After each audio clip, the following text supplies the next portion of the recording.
முடியாது. கருத்தியல் பேசி கொள்கை நாடகம் போடும். கலாச்சார பாதுகாப்பு அதுக்கு முகமே இருக்காது, முகமூடி தான் இருக்கும். முகமூடி தான் முகமே.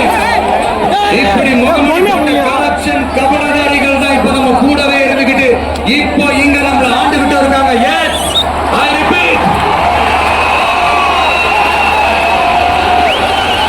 நம்மளுடைய ஒரு எதிரி பிளவுவாத சக்திகள், நம்மளுடைய இன்னொரு எதிரி இந்த கரப்ஷன் கபடதாரிகள். நம்ம மக்களுக்கு தெளிவா தெரியும் யார் இங்க வரணும், யார் இங்க வரவே கூடாது.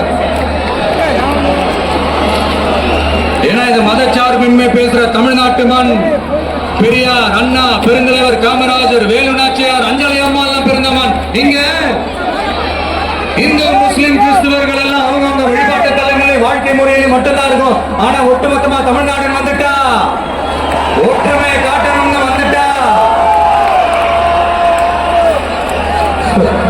ரொம்ப கஷ்டம் ப்ரோ, ரொம்ப கஷ்டம் ப்ரோ. அதே மாதிரி இப்ப ரீசெண்டா கொஞ்ச நாளைக்கு முன்னாடி பார்த்திருப்பீங்க நம்ம தமிழ்நாட்டில் என்ன நடந்துச்சுன்னு. இங்க சாதி இருக்கும், ஆனா சைலண்டா மட்டும்தான் இருக்கும். சமூக நீதிக்கான அளவுகோலா மட்டுமே தான் அது இருக்கும். அதை வச்சு நம்ம மண்ணை வேற மாதிரி மாத்தணும்னு யார் என்ன ட்ரை பண்ணாலும் அது நம்ம மக்களை அனுமதிக்க மாட்டாங்க. ஏன்னா இந்த மண்ணில் அது பொலிட்டிக்கல் அப்ரூவ் ஆன ஒரு தியரி அண்ட் கான்செப்ட். சரிப்பா, உன்னோட எதிரிகள் யாருன்னு சொல்லிட்டா மட்டும் போதுமா? அதுதான் உன்னோட அரசியல் கேட்டா இல்ல. மகத்தான அரசியல்னா அது மக்களுக்கான அரசியல் தான்.